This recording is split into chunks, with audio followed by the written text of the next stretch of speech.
Our first big blockbuster of the year is here, but is it any good? Let's find out.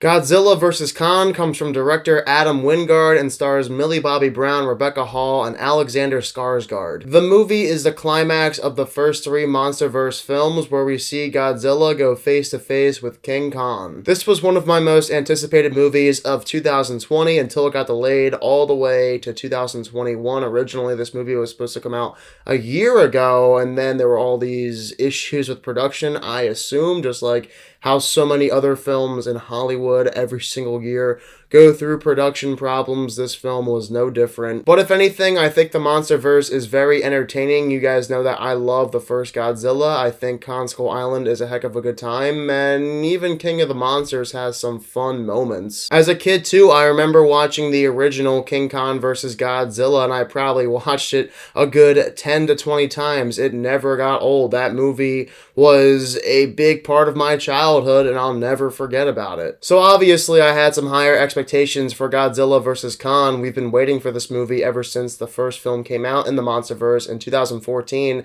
Now Godzilla vs. Kong is finally here, but unfortunately, this movie was one of the most disappointing movies I've seen in the last couple of years. I thought this movie was extremely underwhelming in comparison to the last few Monsterverse films that I saw. I guess my biggest positive with this film is the spectacle itself. That has to be the best part. Everyone knows that Godzilla and Kong are the two strongest titans, and to see this movie in modern day with some modern special effects is something that we have not gotten the chance to see ever. The original King Kong vs. Godzilla came out so long ago that at this point, those effects are dated. So to see this through the lens of modern filmmaking is certainly a spectacle. And of course, every time we see Godzilla vs. Kong on the screen, it's really entertaining. Even when they aren't fighting each other and fighting other monsters, I found myself entertained watching this film. That's why this movie is at the very least watchable, because they do a good job with the fight scenes in the film like the rest of the Monsterverse has done so far. But if we're solely talking about the fight scenes, I would go as far as to say that there are not nearly enough here for me to say that this movie is even good. Out of all the Monsterverse movies, Kong Skull Island does the best job with showing the most amount of fight scenes, and you would think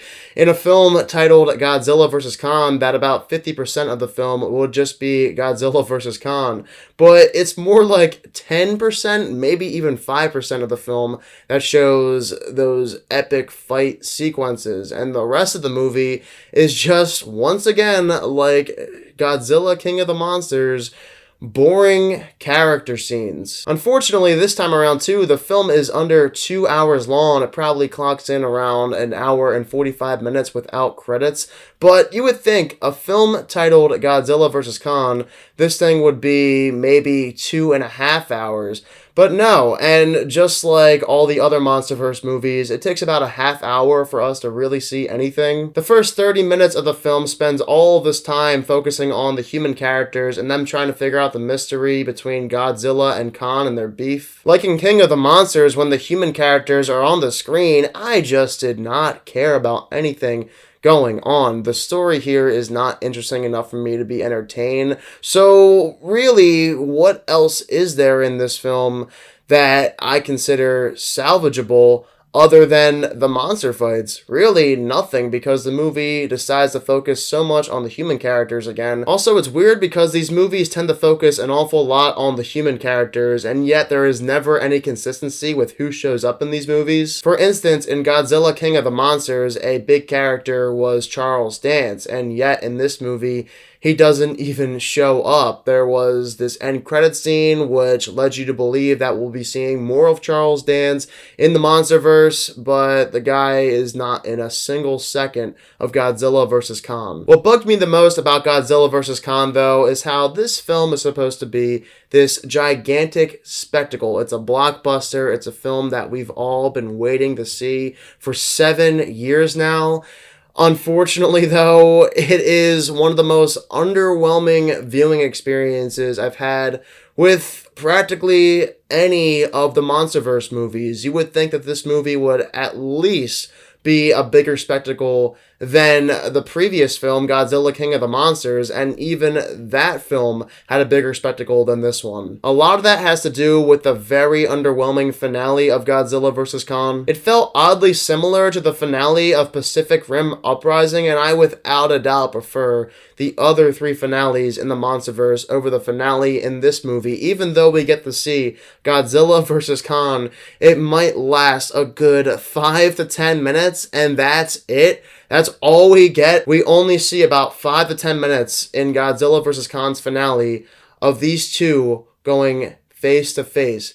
How can that be? On top of that, the film abruptly ends, and now we're left with so much uncertainty in the Monsterverse. We have no idea if there are actually going to be any more movies in this franchise. Who knows? There might not ever be another King Kong or Godzilla movie made by these companies. So like I said, the best part about this film is the spectacle itself. When we get to see Godzilla and Kong going face to face on the big screen, it's a lot of fun. But for a film that's titled Godzilla vs. Kong, we should have seen a heck of a lot more of these two titans going face to face. But unfortunately, the film, once again, like a few other films in the Monsterverse, decides to focus just a bit too much on the human characters who, again, I did not care about in the movie. And the film comes up short even in the monster fight scenes. For a movie that's titled Godzilla vs. Kong, this should have been one of the most epic movies of the 21st century, and yet it was incredibly underwhelming. I'm glad I did not end up seeing this movie in theaters. Somehow it was sold out in all the theaters near me, so I had to see it on HBO Max. And I can wholeheartedly tell you that I'm happy I didn't waste my money seeing this film in theaters. I'm giving Godzilla vs. Kong a 44%.